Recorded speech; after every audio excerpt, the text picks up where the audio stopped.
নমস্কার বন্ধুরা, আমি সোমা হ্যাপি ফ্যামিলির পক্ষ থেকে আপনাদের সকলকে স্বাগত। আশা করি সকলেই ভালো আছেন, সুস্থ আছেন। আমরাও খুব ভালো আছি। প্রতিদিনের মতো আজও চলে এসেছি আমি একটা নতুন ধরনের রেসিপি নিয়ে। আজ আমি আপনাদের সঙ্গে শেয়ার করব রাজকীয় স্বাদের পনিরের একটা নিরামিষ রেসিপি। তাহলে বন্ধুরা, ভিডিওটা বারবার স্কিপ না করে একটা লাইক দিয়ে সম্পূর্ণ দেখার অনুরোধ রইল। চলুন বন্ধুরা, রেসিপিটা দেখে নেওয়া যাক। এখানে আমার 250 গ্রাম পনির আছে। আর এই পনিরটাকে ভালো করে ধুয়ে নিয়ে আমি এই রকমভাবে পিস করে নিয়েছি। আর এই পনিরের পিসগুলো যে যেরকম পছন্দ করবেন সেইভাবে এগুলোকে কেটে নেবেন। এখন এর মধ্যে আমি দিয়ে দিয়েছি সামান্য পরিমাণে লবণ আর দিয়ে দিলাম 1 চামচ মতো কর্নফ্লাওয়ার। এখন হাত দিয়ে লবণ আর কর্নফ্লাওয়ারটাকে পনিরের সঙ্গে ভালো করে মাখিয়ে নিলাম।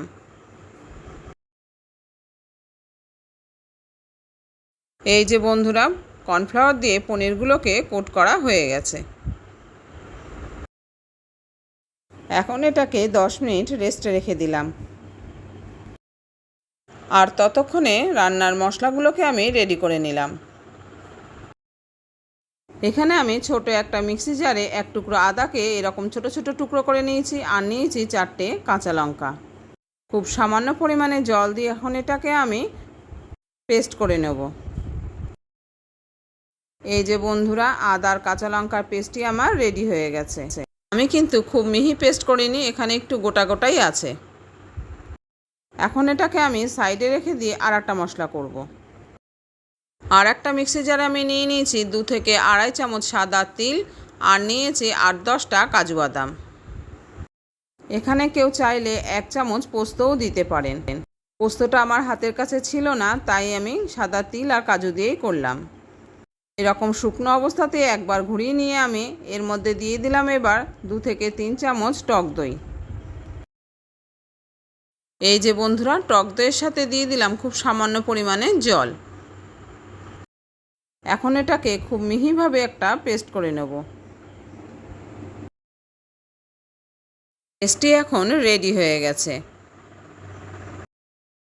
আর এই পেস্টটা কিন্তু খুব মিহিভাবে করেছি। আর এদিকে গ্যাস ওভেনে আমি বসিয়ে দিয়েছি একটা কড়াই। কড়াইটাকে এখন গরম করে নিলাম।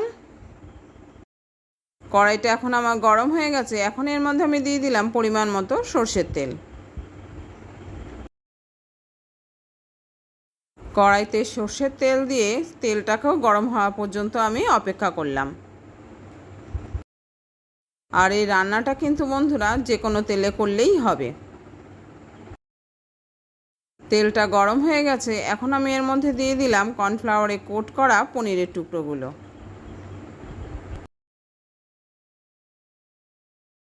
এই যে বন্ধুরা, আমি একে একে সব কটা পনিরের টুকরো কড়াইতে দিয়ে দিলাম। এবার এগুলোকে হালকা লাল করে ভেজে নিতে হবে। এক পিঠ ভাজা হয়ে গেছে। এখন এগুলোকে আমি আবারও উল্টে দিলাম। এইভাবে উল্টে পাল্টে নেড়েচেড়ে আমি পনিরগুলোকে ভেজে নিয়েছি। আমি কড়াইতে যে কটা পনির আগে দিয়েছিলাম সেগুলোকে তুলে নিয়েছি। আর পরে দেওয়া পনিরগুলোকে এগুলোকে উল্টে পাল্টে নেড়েচেড়ে নিলাম। বন্ধুরা, আমি কিন্তু পনিরের সঙ্গে একটা কাঁচা লঙ্কাকেও ফাটিয়ে দিয়ে দিয়েছিলাম। এই রকম পনির ভাজার সময় যদি একটা লঙ্কা দেওয়া যায়, যে কোনো লঙ্কা, শুকনো লঙ্কা বা কাঁচা লঙ্কা, তাহলে পনিরগুলো কিন্তু টেস্টি হয় খেতে। এছাড়াও ভাজার সময় এটা কড়াইতে জড়ায় না। এবার দিয়ে দিলাম আগে থেকে কেটে রাখা আলুর টুকরোগুলোকে। আমি এখানে আলুর পিসগুলোকে পনিরের মাপেই কেটে নিয়েছি। সামান্য লবণ দিয়ে এখন এটাকে হালকা করে ভেজে নেব। এত সময় পনিরটাকে আমি লো ফ্লেমেই ভেজে নিয়েছি। এখন গ্যাসের ফ্লেমটাকে হাইতে করে দিলাম।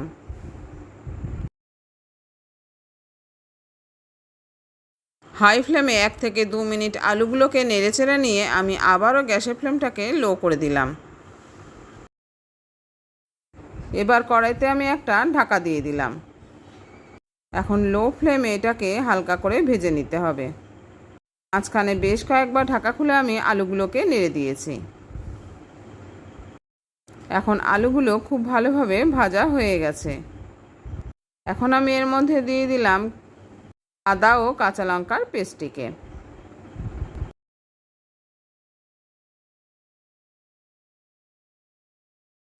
আদা আর কাঁচা লঙ্কা পেস্টে দিয়ে আবারও এটাকে নেড়েচেড়ে আলুর সঙ্গে একটু ভেজে নিলাম। আবারও গ্যাসের ফ্লেমটাকে হাই করে দিলাম। এইভাবে কিছু সময় নেড়েচেড়ে নিয়ে যখন আদা থেকে কাঁচা গন্ধটা চলে যাবে, তখন আমি দিয়ে দিলাম মিক্সি জারটা ধুয়ে সামান্য পরিমাণে জল। এই যে বন্ধুরা, মিক্সি জারটা দিয়ে সামান্য পরিমাণে জল আমি কড়াইতে দিয়ে দিলাম। এবার দিয়ে দিলাম আমার এই মশলার ছোট চামচে 2 চামচ জিরের গুঁড়ো।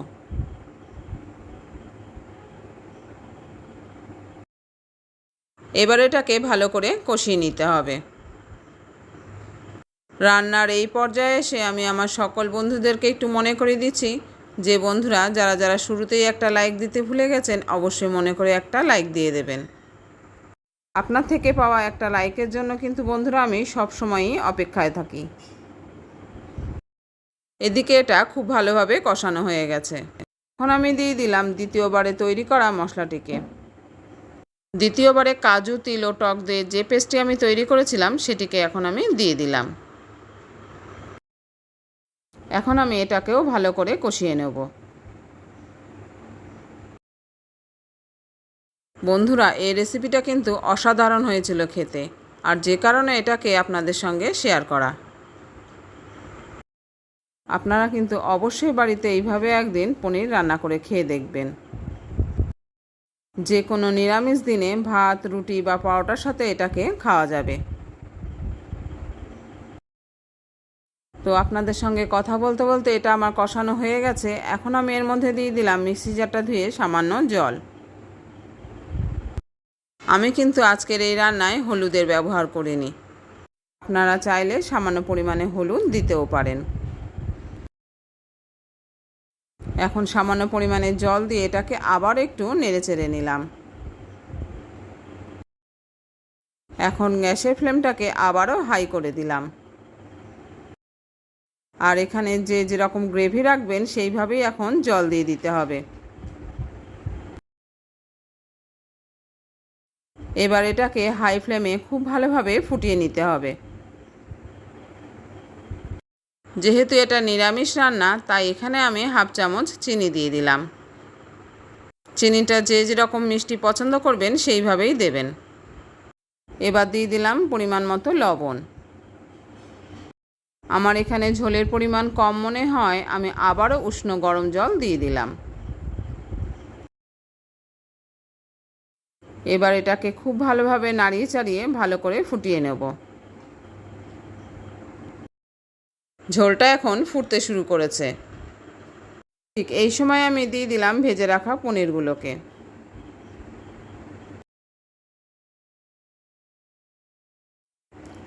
এই যে বন্ধুরা, সব কটা পনির কিন্তু আমি কড়াইতে দিয়ে দিয়েছি। এখন আবার এটাকে ভালো করে নাড়িয়ে চাড়িয়ে নিলাম।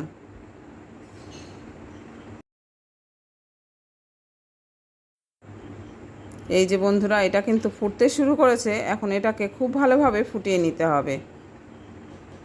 এখন আমি এই কড়াইটাকে পাশের বড় ওভেনে সরিয়ে দিয়ে এই ছোট ওভেনে বসিয়ে দিলাম একটা ছোট তড়কা প্যান।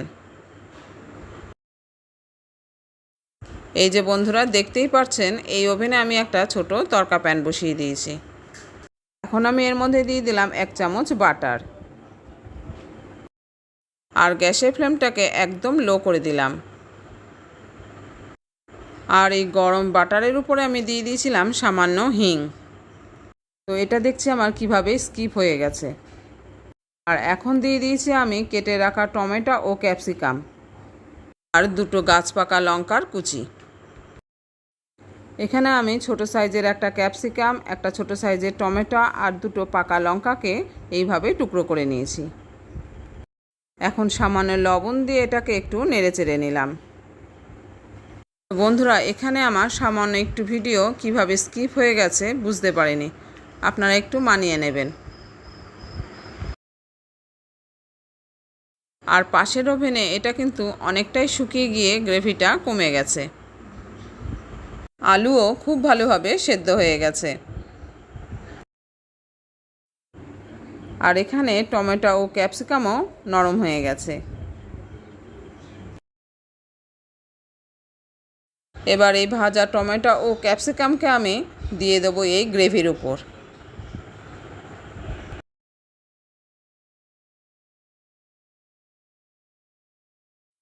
আর তড়কা প্যানটা ধুয়ে সামান্য জল আমি দিয়ে দিলাম ওই গ্রেভির উপরে।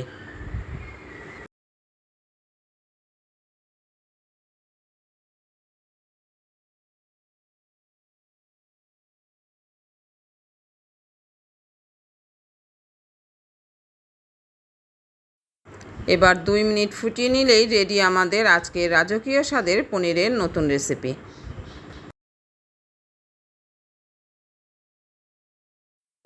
এখন আমি আবার একটু লবণটাকে চেক করে নিলাম। দেখুন বন্ধুরা, কতটা সুন্দর লাগছে এটাকে দেখতে। খেতেও কিন্তু দুর্দান্ত হয়েছিল। এখন আপনারাই বলুন এটা কি দিয়ে খাবেন, ভাত, রুটি না পরোটা, লুচি, সবেতেই জমে যাবে এই রেসিপিটা। এখন আমি গ্যাসের ফ্লেমটাকে অফ করে দিলাম। তাহলে বন্ধুরা, আজকের নতুন রেসিপিটি কীরকম লাগলো জানাতে কিন্তু ভুলবেন না। যদি ভালো লেগে থাকে লাইক, শেয়ার ও কমেন্ট করবেন। আর নতুন বন্ধু হয়ে থাকলে চ্যানেলটিকে সাবস্ক্রাইব করে অবশ্যই আমার পাশে থাকবেন।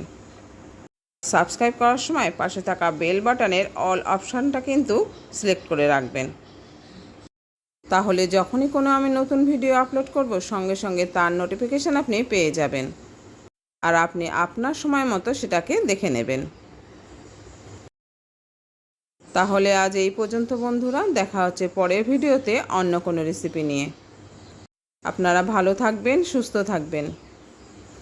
আর আমার সঙ্গে যে সকল বন্ধুরা এখনও পর্যন্ত রয়েছেন তাদের অসংখ্য ধন্যবাদ ভিডিওটি ফুল ওয়াচ করার জন্য।